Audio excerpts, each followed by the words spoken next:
ब्रह्मचारी आत्मोदानंद की तपस्या के 33वें दिवस पर मार्च सदन में सेमिनार का आयोजन किया गया, जिसमें देश भर से बुद्धिजीवी और पर्यावरणविद शामिल हुए। 100 से ज्यादा लोगों ने मार्च सदन आकर ब्रह्मचारी आत्मोदानंद के सत्याग्रह को अपना समर्थन प्रदान किया।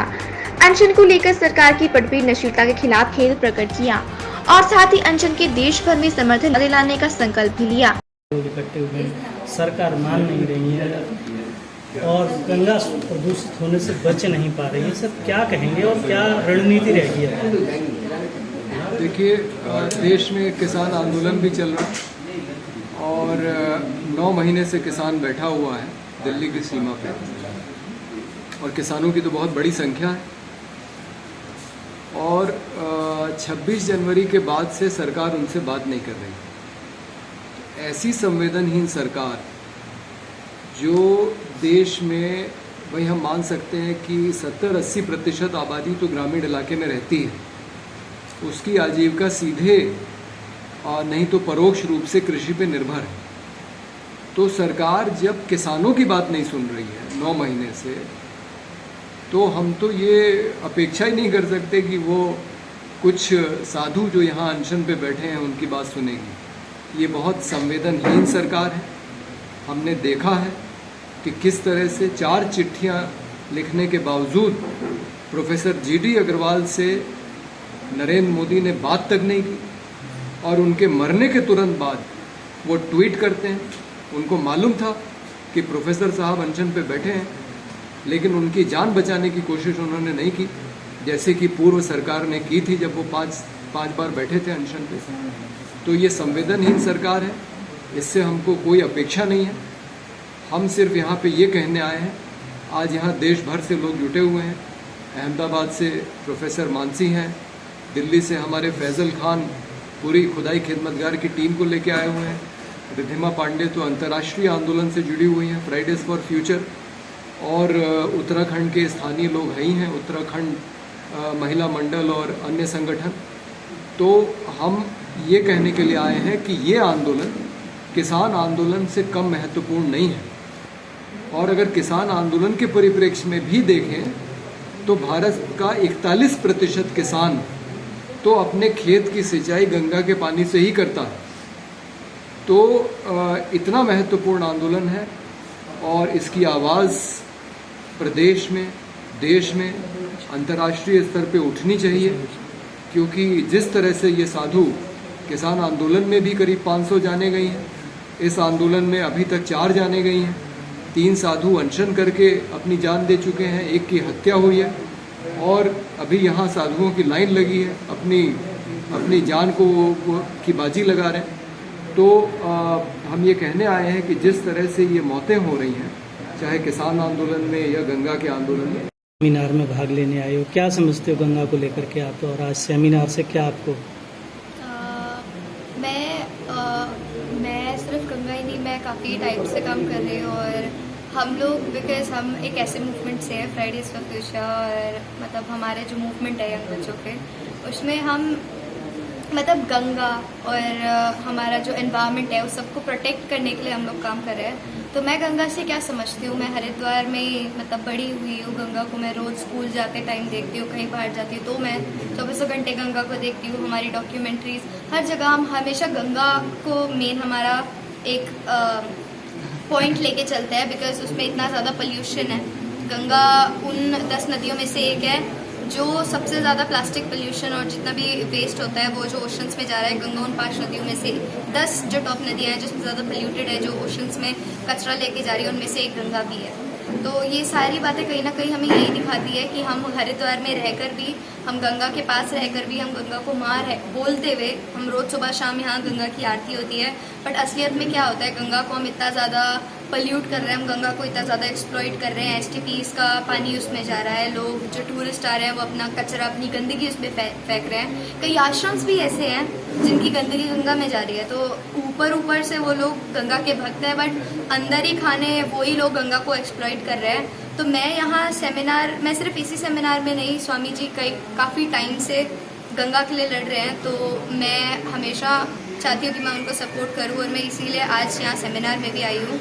और हमारा जो मेन टेक रहेगा वो ये रहेगा कि अब हम जो यहाँ जो आंदोलन है उसको हम अपने फ्राइडेज फॉर फ्यूचर, हमारा जो मूवमेंट है, ग्लोबल मूवमेंट, उससे जोड़ें, ताकि ये जो हमारा जो स्वामी जी का स्ट्रगल है, जो अभी आत्मा बोधानंद जी भी कर रहे हैं, जितना पद्मावती जी का जो स्ट्रगल रहा है पूरा, वो सिर्फ हरिद्वार, सिर्फ मातृ सदन तक सीमित ना रह के इंटरनेशनल लेवल पे जाए। डॉक्टर मानसी पाल भार्गव है, मैं अहमदाबाद से आई हूँ। हमारे प्रधानमंत्री जी का गढ़ बोल सकते हैं, अब तो उनकी गढ़ बनारस है, तो उन्होंने अहमदाबाद भी छोड़ दिया ऐसा लगता है।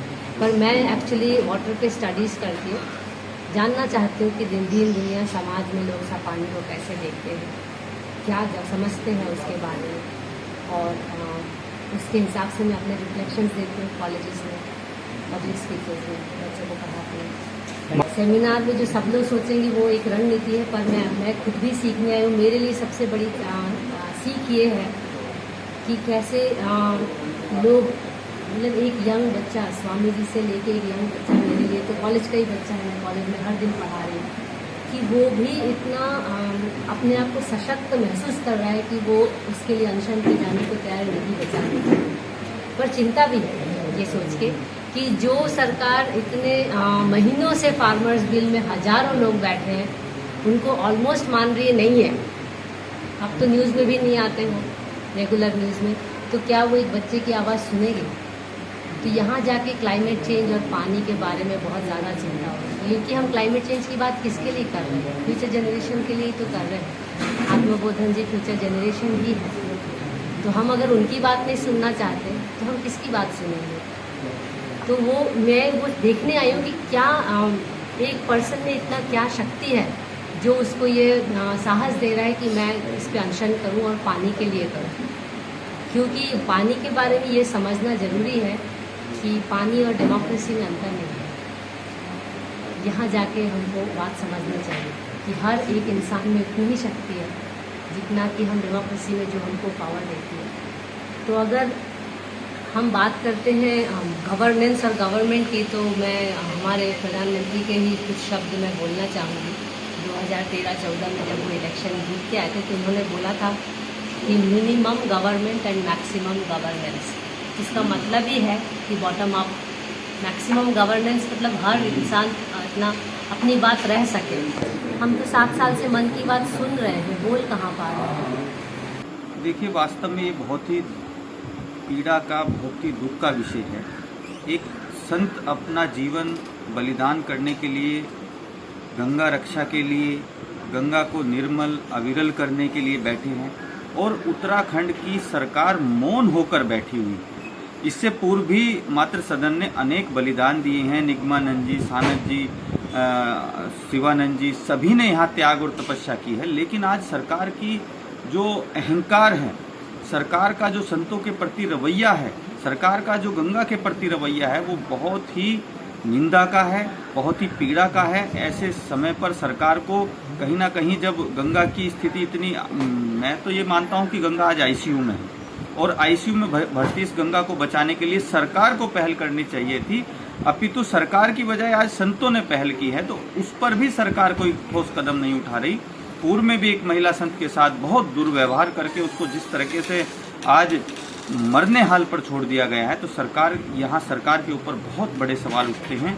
मेरी उत्तराखंड सरकार और देश की सरकार से मांगे, जो ये कहते हैं कि हमें गंगा ने बुलाया है, कि गंगा ने आपको बुलाया नहीं बुलाया, लेकिन गंगा आज आईसीयू में है, आपको जाना चाहिए। सरकार को इन पर कोई ठोस निर्णय, इस राष्ट्रीय नदी कहने वाली गंगा को ठोस निर्णय लेकर बचाने का काम करना चाहिए। देखिए, वास्तव में मैं स्थानीय लोगों को भी कहना चाहता हूँ, जिनकी दाल रोटी गंगा से चल रही है, जो बड़े बड़े तिलक और त्रिशूल लेकर बैठी हैं, जो भगवा पहन करके बैठी हैं, जो हरिद्वार के आम जनमानस है, मैं उनको भी आज आह्वान करना चाहता हूं कि आप लोगों को भी इस भ्रष्ट और निकम्मी सरकार के खिलाफ, इस गंगा के आयोजन में, इस महायज्ञ में इस अपनी आहुति डालनी चाहिए। सबको सड़कों पर आना चाहिए। आज इतना बड़ा उत्सव है, देश भर के चिंतक, मनन करने वाले लोग आज यहाँ पर उपस्थित हैं, और हरिद्वार के लोग, मुझे लगता है कि अपनी वेदना ही खो चुके हैं, अपनी संवेदना खो चुके हैं। उनको बाहर निकलना चाहिए, केवल भोग विलास की चीज़ों में ना रह करके कहीं ना कहीं आज अपने जीवन का एक अंश एक हिस्सा अपने दिन का, अपने हफ्ता का, अपने महीने का जरूर गंगा को और ऐसे संतों को जो आज बिना जीवन की चिंता किए गंगा की रक्षा के लिए आ रहे हैं, उनके लिए जरूर लगाना चाहिए। देखिए, विपक्ष को भी मुझे लगता है कि कहीं ना कहीं मजबूत होकर आना चाहिए। पूर्व में जयराम रमेश जी जब मिनिस्टर थे हमारे केंद्र में, तो उन्होंने यहाँ मातृ सदन स्वयं आकर के गंगा के लिए बहुत बातें कही थी और उन पर यूपीए की सरकार ने काम भी शुरू कर दिया था। लेकिन आज चूंकि सत्ता चलाने वाले लोग पूरे तानाशाही रूप में काम कर रहे हैं, तो मुझे लगता है कि अभी विपक्ष मजबूत हो, लेकिन तानाशाही के सामने लड़ना बहुत कठिन हो जाता है। लेकिन अन्य विपक्षी दलों को और सभी विपक्षी दलों से भी मैं आह्वान करना चाहता हूं कि वो राजनीतिक अपनी भावनाएं छोड़ करके गंगा के लिए आएं और मातृ सदन को, शिवानंद जी को, आदरणीय शिवानंद जी को और अन्य संतों को हमारे इसको समर्थन दें। उनको भी मैं जरूर इसके लिए आह्वान करूंगा। जी भाई, क्या गंगा से केवल खनन माफियाओं का व्यापार चलता है? अन्य व्यापारी क्यों मौन है इस मुद्दे को लेकर? वास्तव में गंगा से तो हरिद्वार की, गंगोत्री की, यमुनोत्री की, ऋषिकेश की बात करें तो इस सब का व्यापार केवल और केवल गंगा पर ही आधारित है। आज गंगा समाप्त हो जाए, आज गंगा लुप्त हो जाए, आज गंगा विलुप्त हो जाए, तबाह और बर्बाद हो जाएगा यहाँ का व्यापारी। मैं व्यापार मंडल का प्रदेश अध्यक्ष हूँ और इस नाते से नहीं, लेकिन मैं गंगा नगरी में रहता हूँ, माँ गंगा को माँ मानता हूँ, तो मुझे उन सब व्यापारियों से, प्रदेश अध्यक्ष होने के नाते भी मैं कहना चाहता हूँ सभी व्यापारियों से कि वो भी अपने काम को ही बचाने के लिए आ जाए। गंगा रहेगी तो व्यापार रहेगा, गंगा ही चली जाएगी तो व्यापारियों को बहुत चिंता सोचना चाहिए, बहुत मनन करना चाहिए इस चीज पर कि व्यापार केवल और केवल गंगा पर है और व्यापारी खामोश हैं। तो मुझे उन व्यापारियों का भी आह्वान करना है कि आप अपना कुछ समय निकालकर जरूर इस अनशन को, त्याग को अपना समर्थन दें और सहयोग करें।